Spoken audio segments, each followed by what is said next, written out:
சில பேர் இங்கே உளறி கொட்டி கொண்டிருக்கிறார்களே, தமிழர்களுக்கும் தமிழ் தேசியத்திற்கும் எதிரானவர் பெரியார் என்று. 1938 நாம் எல்லாம் கருவாக கூட இல்லை.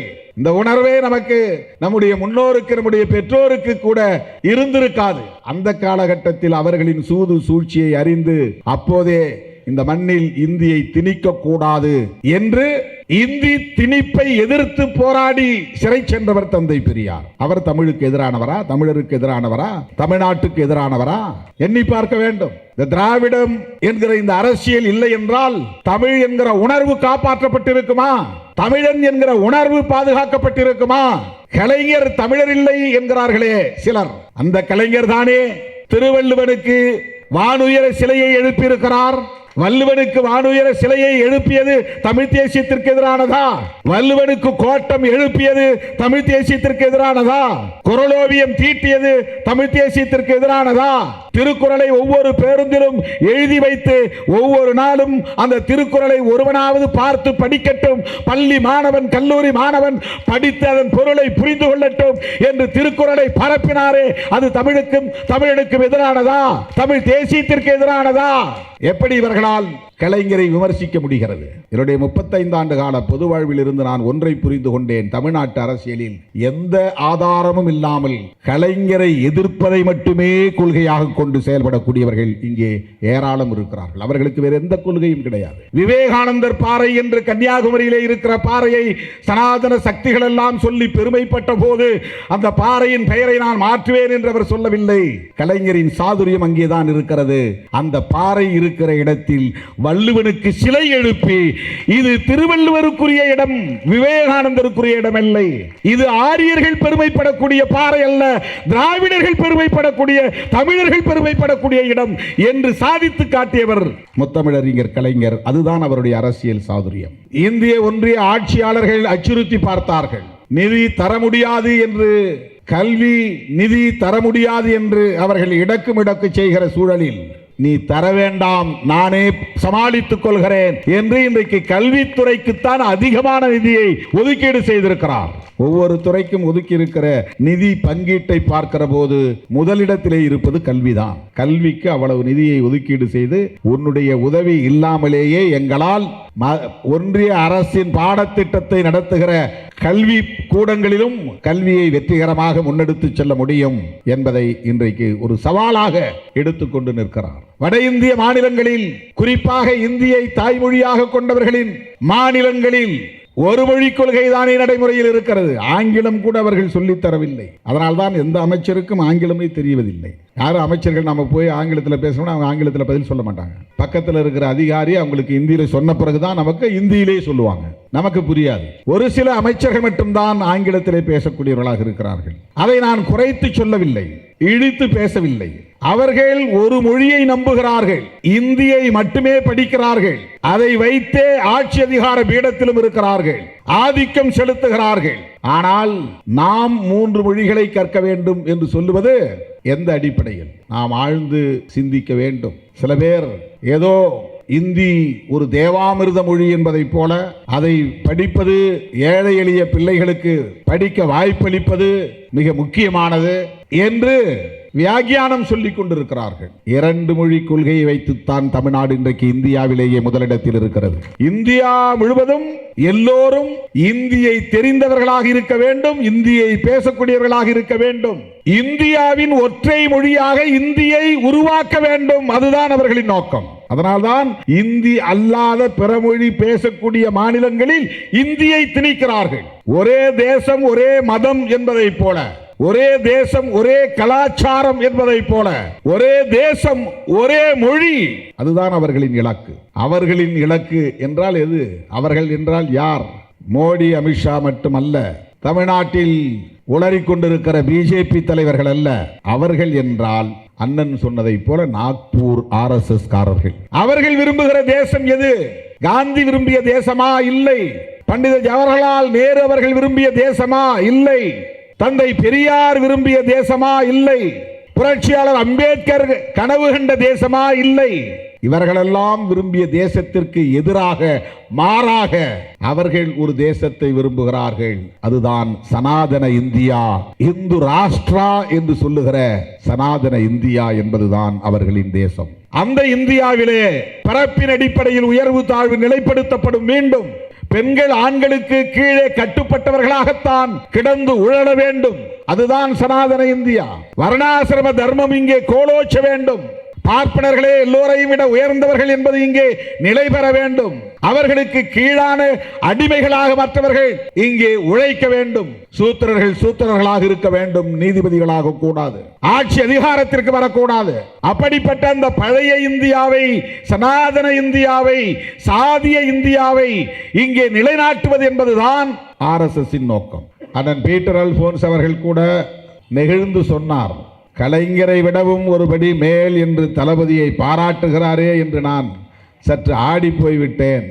ஆனால் சொன்னவர் அற்புதமானவர், புனிதமானவர், போற்றுதலுக்குரியவர், மிக உயர்ந்தவர், சரியாக மதிப்பீடு செய்யக்கூடிய ஆற்றல் வாய்ந்தவர், வெறும் முகஸ்துதிக்காக பேசக்கூடியவர் அல்ல. எனவே அவர் சொன்னால் அது சரியாக இருக்கும் என்று வழிமொழிந்தார். தாய் 8 அடி பாய்ந்தால் குட்டி 16 அடி பாய வேண்டும் என்பதுதானே நம்முடைய பழமொழியும் கூட.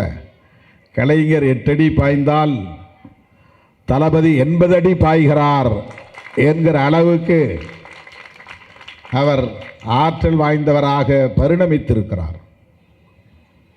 கலைஞருக்கே கிடைக்காத வாய்ப்பு தளபதிக்கு.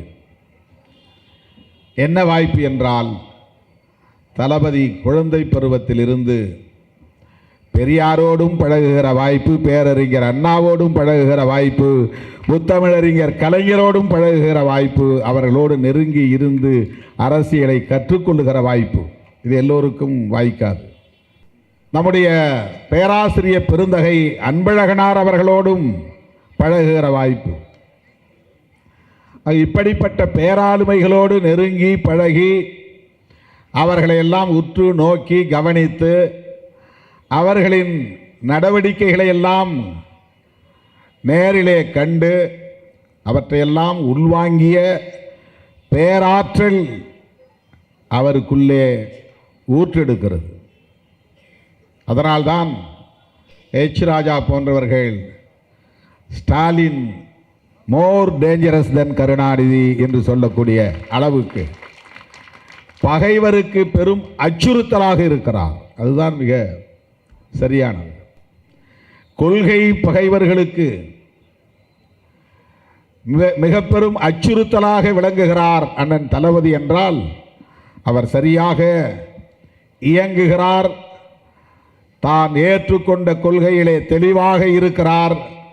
அதைவிட அதில் உறுதியோடு இருக்கிறார் என்பதுதான் அதிலே குறிப்பிடத்தக்கதாகும். கலைஞரை கண்டு வடவர்கள் அஞ்சினார்கள். ஏனென்றால் பெரியாரின் கொள்கைகளை முழுமையாக ஏற்றுக்கொண்டு அதிலிருந்து வழுவாமல் நழுவாமல் தேர்தல் அரசியல் களத்திலும் உறுதியாக பற்றி நிற்கிற தலைவராக முத்தமிழறிஞர் கலைஞர் அரை நூற்றாண்டுக்கு மேலாக ஆற்றலோடு இயங்கினார். ஆகவே அந்த சனாதன கும்பல் கலைஞரை கண்டு அஞ்சியது. கலைஞருக்கு பிறகு இனி அவ்வளவுதான், இந்த இயக்கத்தை வீழ்த்திவிட முடியும். கலைஞரை போல பேசுவதற்கோ எழுதுவதற்கோ சாதுரியமாக அரசியல் காய்களை நகர்த்துவதற்கோ ஆற்றல் வாய்ந்த அடுத்த தலைமை இல்லை என்று பலரும் எண்ணிக்கொண்டிருந்தார்கள். குடும்ப வாரிசிலும் இல்லை, கழக அரசியல் வாரிசிலும் இல்லை. எனவே இனி அது எடுபடாது, மிக இலகுவாக வீழ்த்திவிட முடியும் என்று கொள்கை பகைவர்கள் கணித்தார்கள். ஆனால் யாரும் எதிர்பார்க்க முடியாத அளவுக்கு, கலைஞரே சாதிக்க முடியாத அளவுக்கு ஒன்றை சாதித்து காட்டியிருக்கிறார். அதுதான் தொடர் தேர்தல் வெற்றி 2019, 2021, 2024 என்று தொடர் சட்டமன்ற நாடாளுமன்ற தேர்தல்களில் வெற்றி, உள்ளாட்சி அமைப்புகளிலும் வெற்றி. அதைவிட முக்கியமாக இந்தியாவில் எந்த மாநிலத்திலும் யாராலும் சாதிக்க முடியாத வகையிலே 10க்கும் மேற்பட்ட கட்சிகளை ஒருங்கிணைத்து கட்டுக்கோப்பாக வைத்து வழிநடத்துகிறார். இந்தியா பிளாக் வேறெங்கும் இருக்கிறதோ இல்லையோ, தமிழ்நாட்டில் இருக்கிறது. வேறு மாநிலங்களில் அது இயங்குகிறதோ இல்லையோ, தமிழ்நாட்டில் இயங்குகிறது.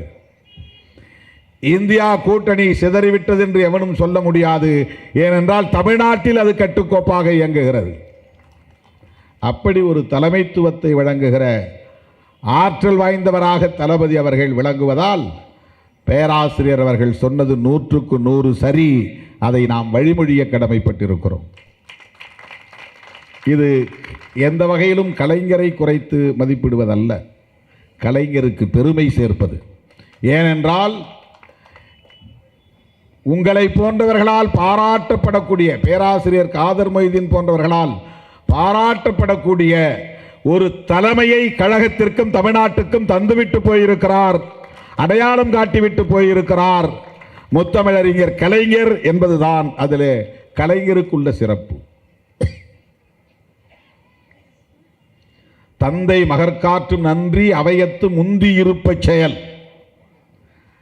தந்தை முத்துவேல் கருணாநிதி அவர்கள் தன்னுடைய மகன் முத்துவேல் கருணாநிதி ஸ்டாலினுக்கு செய்திருக்கிற நன்றி தென்னிந்திய தலைவர்கள் எல்லாம் கூடுகிற அவையில் முந்தி இருக்கிற செயல். 22ஆம் தேதி நடைபெறப் போகிறது. பல மாநில முதலமைச்சர்கள் எல்லாம் வந்து கலந்து கொள்ளப் போகிறார்கள்.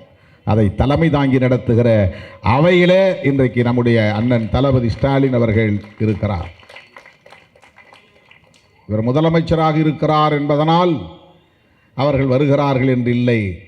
இவர் எடுத்திருக்கிற அரசியல் சரியானது என்பதால் வருகிறார்கள். அவர் பேசுகிற அரசியல் பொருத்தமானது என்பதால் வருகிறார்கள். அவர் முன்னெடுத்திருக்கிற இந்த முயற்சி தென்னிந்திய மாநிலங்களின் நலன்களை சார்ந்தது என்பதால் வருகிறார்கள். அதன் வழி அவர் தென்னிந்திய முதலமைச்சர்களுக்கெல்லாம் தலைவர்களுக்கெல்லாம் தலைமை தாங்கி வழிகாட்டக்கூடிய ஆற்றலை பெற்றிருக்கிறார். எனவே அண்ணன் தளபதி அவர்கள் போற்றுதலுக்குரியவர், பாராட்டுதலுக்குரியவர். அதில் யாருக்கு மாற்று கருத்தில்லை. இந்திய ஒன்றிய ஆட்சியாளர்கள் அச்சுறுத்தி பார்த்தார்கள். நிதி தர முடியாது என்று, கல்வி நிதி தர முடியாது என்று அவர்கள் இடக்கு செய்கிற சூழலில் நீ தர வேண்டாம், நானே சமாளித்துக் கொள்கிறேன் என்று இன்றைக்கு கல்வித்துறைக்குத்தான் அதிகமான நிதியை ஒதுக்கீடு செய்திருக்கிறார். ஒவ்வொரு துறைக்கும் ஒதுக்கி இருக்கிற நிதி பங்கீட்டை பார்க்கிற போது முதலிடத்திலே இருப்பது கல்விதான். கல்விக்கு அவ்வளவு நிதியை ஒதுக்கீடு செய்து உன்னுடைய உதவி இல்லாமலேயே எங்களால் ஒன்றிய அரசின் பாடத்திட்டத்தை நடத்துகிற கல்வி கூடங்களிலும் கல்வியை வெற்றிகரமாக முன்னெடுத்து செல்ல முடியும் என்பதை இன்றைக்கு ஒரு சவாலாக எடுத்துக்கொண்டு நிற்கிறார். நீ 10,000 கோடி தருவதாக இருந்தாலும் பணிய மாட்டோம் என்று எச்சரிக்கை விடுக்கிறார். இந்தியாவில் எந்த மாநில முதலமைச்சருக்கும் இல்லாத துணிச்சல் முத்தமிழறிஞர் கலைஞரின் துணிச்சல், பேரறிஞர் அண்ணாவின் முதிர்ச்சி, பகுத்தறிவு பகலவன் தந்தை பெரியாருக்கு இருந்த கொள்கை தெளிவு, இவையெல்லாம் ஒருங்கிணைந்து இருப்பதால் தான் இந்திய வல்லரசை எதிர்த்து ஒரு மாநில முதலமைச்சர் பேச முடிகிறது. 30க்கும் மேற்பட்ட மாநிலங்கள், 10க்கும் மேற்பட்ட யூனியன் பிரதேசங்கள், 140 கோடி மக்கள் தொகை கொண்ட ஒரு தேசம்.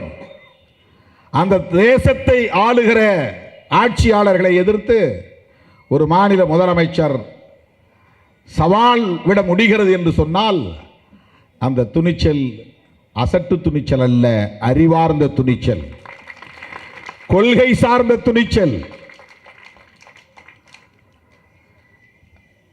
மக்களின் பெரும் ஆதரவை பெற்ற தலைவர் என்கிற துணிச்சல். அந்த துணிச்சலை நாம் எப்படி பாராட்டாமல் இருக்க முடியும்? வியந்து பாராட்டுகிறோம். அண்ணன் அவர்களோடு இணைந்து பயணிப்பதிலே பெருமைப்படுகிறோம். அவரோடு களத்தில் கைகோர்த்து நிற்பதிலே களிப்படைகிறோம். அண்ணன் தளபதி அவர்கள் இந்தி திணிப்பை பற்றி பேசுகிற போது,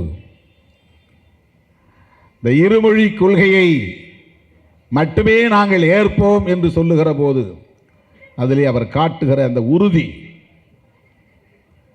பெரியார் இன்னும் இறக்கவில்லை என்பதை நமக்கு உணர்த்துகிறது. பேரறிஞர் அண்ணா இன்னும் நம்மோடு இருக்கிறார் என்பதை உணர்த்துகிறது.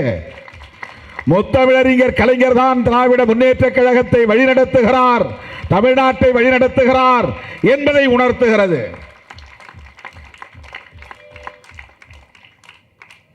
மும்மொழி எதற்கு?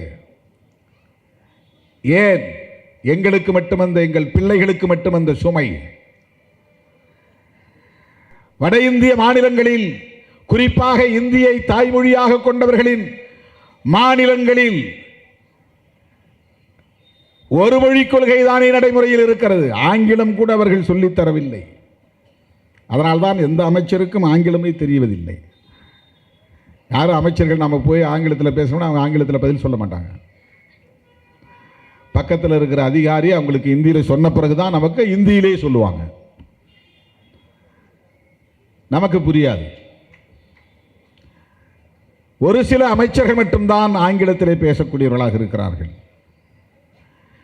அதை நான் குறைத்து சொல்லவில்லை, இழித்து பேசவில்லை. அவர்கள் ஒரு மொழியை நம்புகிறார்கள், இந்தியை மட்டுமே படிக்கிறார்கள், அதை வைத்தே ஆட்சி அதிகார பீடத்திலும் இருக்கிறார்கள், ஆதிக்கம் செலுத்துகிறார்கள். ஆனால் நாம் 3 மொழிகளை கற்க வேண்டும் என்று சொல்லுவது எந்த அடிப்படையில்? நாம் ஆழ்ந்து சிந்திக்க வேண்டும். சில பேர் ஏதோ இந்தி ஒரு தேவாமிர்த மொழி என்பதைப் போல அதை படிப்பது, ஏழை எளிய பிள்ளைகளுக்கு படிக்க வாய்ப்பளிப்பது மிக முக்கியமானது என்று வியாக்கியானம் சொல்லிக் கொண்டிருக்கிறார்கள். 2 மொழி கொள்கையை வைத்துத்தான் தமிழ்நாடு இன்றைக்கு இந்தியாவிலேயே முதலிடத்தில் இருக்கிறது. கல்வி என்றாலும் வட இந்தியர்கள் தமிழ்நாட்டுக்கு வருகிறார்கள், மருத்துவம் என்றாலும் வட இந்தியர்கள் தமிழ்நாட்டுக்கு வருகிறார்கள். இன்றைக்கு வேலை வாய்ப்பை தேடியும் வட இந்தியர்கள் தமிழ்நாட்டுக்கு வந்து கொண்டிருக்கிறார்கள்.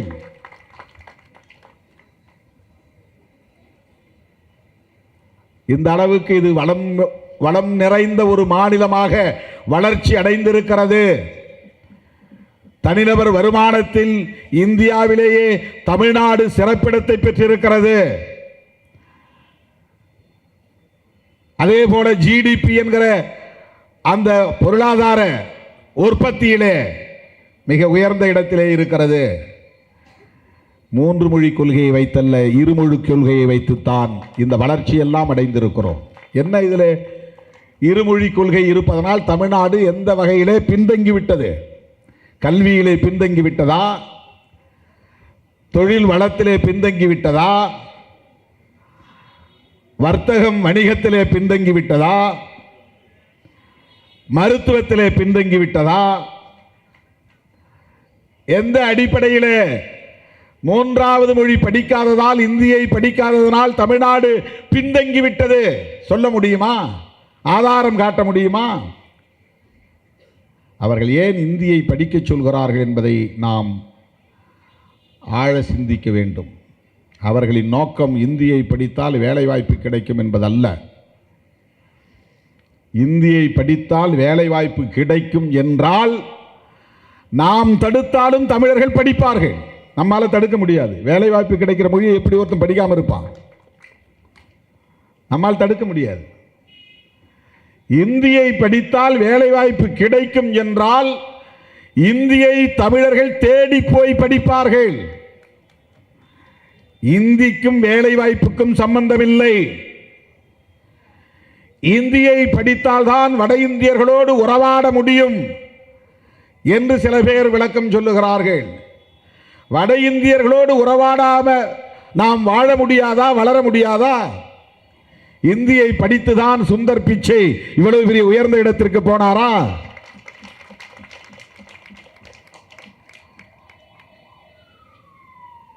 அவர்களின் நோக்கம் அது அல்ல. இந்தியை படிப்பதால் மொழித்திறன் வளரும், அறிவு வளரும், ஆற்றல் பெருகும், வேலை வாய்ப்பு இலகுவாக கிடைக்கும், இந்தியாவில் எங்கும் போய் பிழைத்துக் கொள்ளலாம் என்பதெல்லாம் சொத்தை வாதம். அதுவல்ல அவர்களின் நோக்கம்.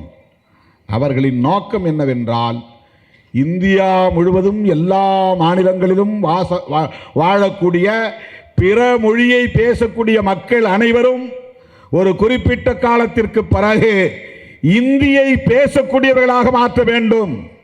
இந்தியா முழுவதும் எல்லோரும் இந்தியை தெரிந்தவர்களாக இருக்க வேண்டும், இந்தியை பேசக்கூடியவர்களாக இருக்க வேண்டும். இந்தியாவின் ஒற்றை மொழியாக இந்தியை உருவாக்க வேண்டும். அதுதான் அவர்களின் நோக்கம். அதனால்தான் இந்தி அல்லாத பிறமொழி பேசக்கூடிய மாநிலங்களில் இந்தியை திணிக்கிறார்கள். ஒரே தேசம் ஒரே மதம் என்பதைப் போல, ஒரே தேசம் ஒரே கலாச்சாரம் என்பதைப் போல, ஒரே தேசம் ஒரே மொழி, அதுதான் அவர்களின் இலக்கு. அவர்களின் இலக்கு என்றால் எது? அவர்கள் என்றால் யார்? மோடி, அமித்ஷா மட்டுமல்ல. தமிழ்நாட்டில் உளறிக்கொண்டிருக்கிற பிஜேபி தலைவர்கள் அல்ல. அவர்கள் என்றால் அண்ணன் சொன்னதைப் போல நாக்பூர் RSS காரர்கள், நாக்பூர் அரசியல்வாதிகள். அவர்களின் அல்டிமேட் எய்ம் என்ன? இறுதி லட்சியம் என்ன? இறுதி இலக்கு என்ன? இந்த தேசத்தை அவர்கள் விரும்புகிற தேசமாக மாற்ற வேண்டும். அவர்கள் விரும்புகிற தேசம் எது? காந்தி விரும்பிய தேசமா? இல்லை. பண்டித ஜவஹர்லால் நேரு அவர்கள் விரும்பிய தேசமா? இல்லை. தந்தை பெரியார் விரும்பிய தேசமா? இல்லை. புரட்சியாளர் அம்பேத்கர் கனவு கண்ட தேசமா? இல்லை. இவர்களெல்லாம் விரும்பிய தேசத்திற்கு எதிராக, மாறாக அவர்கள் ஒரு தேசத்தை விரும்புகிறார்கள். அதுதான் சனாதன இந்தியா, இந்து ராஷ்டிரா என்று சொல்லுகிற சனாதன இந்தியா என்பதுதான் அவர்களின் தேசம். அந்த இந்தியாவிலே பரப்பின் அடிப்படையில் உயர்வு தாழ்வு நிலைப்படுத்தப்படும். மீண்டும் பெண்கள் ஆண்களுக்கு கீழே கட்டுப்பட்டவர்களாகத்தான் கிடந்து உழல வேண்டும். அதுதான் சனாதன இந்தியா. வர்ணாசிரம தர்மம் இங்கே கோலோச்ச வேண்டும். பார்ப்பனர்களே எல்லோரையும் விட உயர்ந்தவர்கள் என்பது இங்கே நிலை பெற வேண்டும். அவர்களுக்கு கீழான அடிமைகளாக மற்றவர்கள் இங்கே உழைக்க வேண்டும். சூத்திரர்கள் சூத்திரர்களாக இருக்க வேண்டும், நீதிபதிகளாக கூடாது. ஆட்சி அதிகாரத்திற்கு வரக்கூடாது. அப்படிப்பட்ட அந்த பழைய இந்தியாவை, சனாதன இந்தியாவை, சாதிய இந்தியாவை இங்கே நிலைநாட்டுவது என்பதுதான் RSS நோக்கம். இன்றைக்கு அரசமைப்பு சட்டத்தின்படி உருவாகி கொண்டிருக்கிற இந்தியா வலுப்பெற்றால், சமூக நீதி இங்கே வலுப்பெற்றால், சூத்திரர்கள் பஞ்சவர்கள் என்று அடிமைப்படுத்தப்பட்டு கிடந்து உழலுகிற மக்கள் அதிகார வலிமை பெற்றால், அவர்களின் சமூகம் என்று அவர்கள் சொல்லுகிற அந்த பார்ப்பன சமூகம் அல்லது முன்னேறிய சமூகம் நம்மை போல் உடல் உழைப்புக்கு தள்ளப்படும் நிலை ஏற்படும். அவர்களும் வண்டி இழுத்தால் தான் உண்ண முடியும், கொத்து வேலை செய்தால் தான் சாப்பிட முடியும், கழனி வேலை செய்தால்தான் சாப்பாட்டு தட்டிலே கை வைக்க முடியும் என்கிற ஒரு சமத்துவ நிலை, எல்லோரும் உழைக்க வேண்டும் என்பது ஒரு சமத்துவ நிலை. அந்த நிலை உருவாகும். காலம் காலமாய் தலைமுறை தலைமுறையாய் அப்படி உழைக்காமலேயே பாதுகாப்போடு தலைமுறை தலைமுறையாய் வாழ முடியும் என்கிற அளவுக்கான ஒரு சமூக கட்டமைப்பை உருவாக்கியதுதான் சனாதன தர்மம், வர்ணாசிரம தர்மம். அந்த மென்னியை பிடித்தவர்தான் பகுத்தறிவு பகலவன் தந்தை பெரியார். இங்கேதான் இருக்கிறது. இதை பிடித்து நெறித்தால் தான் இதை வீழ்த்த முடியும், சாய்க்க முடியும். ஆகவேதான் 1938 இந்திய எதிர்ப்பு போராட்டத்தை தலைமை தாங்கி வழி நடத்தினார். இந்திய எதிர்ப்பு போராட்டத்தை நடத்திய பெரியார் எப்படி தமிழர்களுக்கு எதிரானவராக இருப்பார்? சில பேர் இங்கே உளறி கொட்டிக் கொண்டிருக்கிறார்களே, தமிழர்களுக்கும் தமிழ் தேசியத்திற்கும் எதிரானவர் பெரியார் என்று. 1938 நாம் எல்லாம் கருவாக கூட இல்லை. இந்த உணர்வே நமக்கு, நம்முடைய முன்னோருக்கு, நம்முடைய பெற்றோருக்கு கூட இருந்திருக்காது. அந்த காலகட்டத்தில் அவர்களின் சூது சூழ்ச்சியை அறிந்து அப்போதே இந்த மண்ணில் இந்தியை திணிக்க கூடாது என்று இந்தி திணிப்பை எதிர்த்து போராடி சிறை சென்றவர் தந்தை பெரியார். அவர் தமிழுக்கு எதிரானவரா, தமிழருக்கு எதிரானவரா, தமிழ்நாட்டுக்கு எதிரானவரா? எண்ணி பார்க்க வேண்டும். இந்த திராவிடம் என்கிற இந்த அரசியல் இல்லை என்றால் தமிழ் என்கிற உணர்வு காப்பாற்றப்பட்டிருக்குமா? தமிழன் என்கிற உணர்வு பாதுகாக்கப்பட்டிருக்குமா? கலைஞர் தமிழர் இல்லை என்கிறார்களே சிலர், அந்த கலைஞர் தானே திருவள்ளுவனுக்கு வானுயர சிலையை எழுப்பியிருக்கிறார். வள்ளுவனுக்கு வானுயர சிலையை எழுப்பியது தமிழ் தேசியத்திற்கு எதிரானதா? வள்ளுவனுக்கு கோட்டம் எழுப்பியது தமிழ் தேசியத்திற்கு எதிரானதா? குறளோவியம் தீட்டியது தமிழ் தேசியத்திற்கு எதிரானதா? திருக்குறளை ஒவ்வொரு பேருந்திலும் எழுதி வைத்து ஒவ்வொரு நாளும் அந்த திருக்குறளை ஒருவனாவது பார்த்து படிக்கட்டும், பள்ளி மாணவன் கல்லூரி மாணவன் படித்து அதன் பொருளை புரிந்து கொள்ளட்டும் என்று திருக்குறளை பரப்பினாரே, அது தமிழுக்கும் தமிழனுக்கும் எதிரானதா? தமிழ் தேசியத்திற்கு எதிரானதா? எப்படி இவர்களால் கலைஞரை விமர்சிக்க முடிகிறது? 1965 திராவிட முன்னேற்ற கழகம் முன்னின்று இந்த உணர்வை கட்டி காப்பாற்றியதனால்தான் மாணவர்களிடையே இந்தி திணிப்பு எதிர்ப்பு போராட்டம் வெடித்தது. அதிலே தமிழ் அறிஞர்களின் பங்களிப்பு உண்டு. பல்வேறு இயக்கங்களை சார்ந்த முன்னோடிகளின் பங்களிப்பும் உண்டு. ஆனால் அரசியல் ரீதியான தாக்கத்தை ஏற்படுத்தியது திராவிட முன்னேற்ற கழகம், பேரறிஞர் அண்ணா அவருடைய தளபதிகள் வழிநடத்திய படை. அதனால்தான் வரலாறு அவர்களை பேசுகிறது, அதனால்தான் பேசுகிறது. ஆனால் அவர் தமிழருக்கும் தமிழ்நாட்டுக்கும் தமிழ் தேசிய அரசியலுக்கும் எதிரானவர் என்பதை போன்ற ஒரு தோற்றத்தை சிலர் உருவாக்குகிறார்கள். என்னுடைய 35 ஆண்டு கால பொது வாழ்வில் இருந்து நான் ஒன்றை புரிந்து கொண்டேன். தமிழ்நாட்டு அரசியலில் எந்த ஆதாரமும் இல்லாமல் கலைஞரை எதிர்ப்பதை மட்டுமே கொள்கையாக கொண்டு செயல்படக்கூடியவர்கள் இங்கே ஏராளம் இருக்கிறார்கள். அவர்களுக்கு வேறு எந்த கொள்கையும் கிடையாது. திமுக எதிர்ப்பு என்பதை விட கருணாநிதி எதிர்ப்பு என்பதுதான் இங்கே மிக முக்கியமான அரசியலாக இருக்கிறது. இதை நான் மேடைக்காக பேசவில்லை, நான் உணர்ந்து பேசுகிறேன். அவர் மீது அப்படி ஒரு வெறுப்பு, அப்படி ஒரு எதிர்ப்பு, எல்லாவற்றையும் தாண்டி நிமிர்ந்து நின்றவர். 5 முறை இந்த நாட்டின் முதலமைச்சராக நாற்காலியிலே அமர்ந்தவர் முத்தமிழறிஞர் கலைஞர். எவ்வளவு சாதுரியமானவர்! விவேகானந்தர் பாறை என்று கன்னியாகுமரியிலே இருக்கிற பாறையை சனாதன சக்திகள் எல்லாம் சொல்லி பெருமைப்பட்ட போது அந்த பாறையின் பெயரை நான் மாற்றுவேன் என்று அவர் சொல்லவில்லை. கலைஞரின் சாதுரியம் அங்கேதான் இருக்கிறது.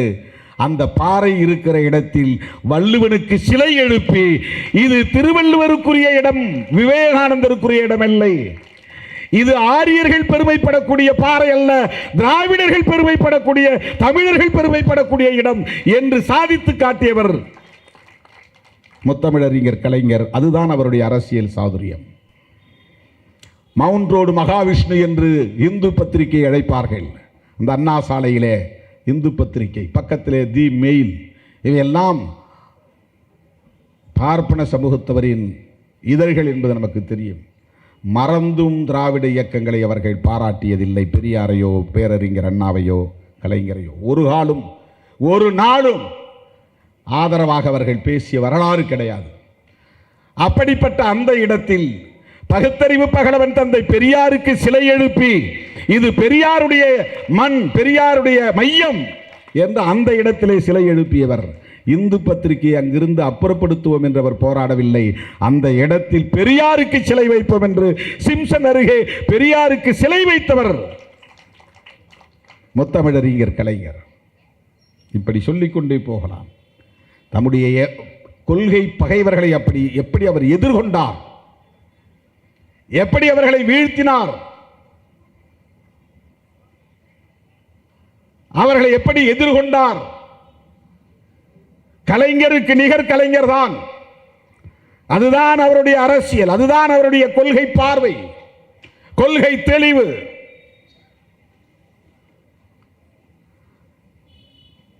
ராமர் பாலம் என்று எல்லோரும் பேசிய போது அவர் பெரியாருக்கே உள்ள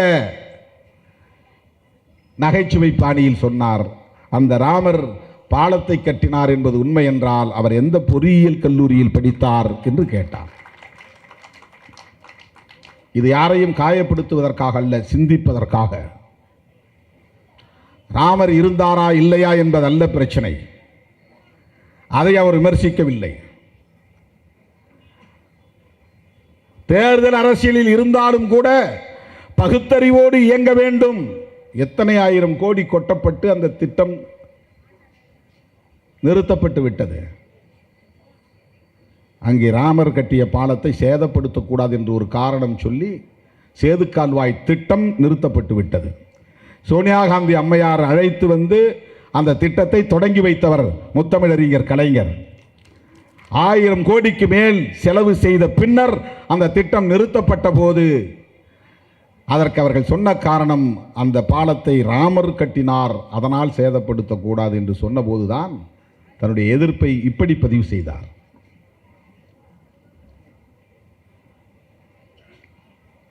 முத்தமிழறிஞர் கலைஞருடைய அந்த சாதுரியம்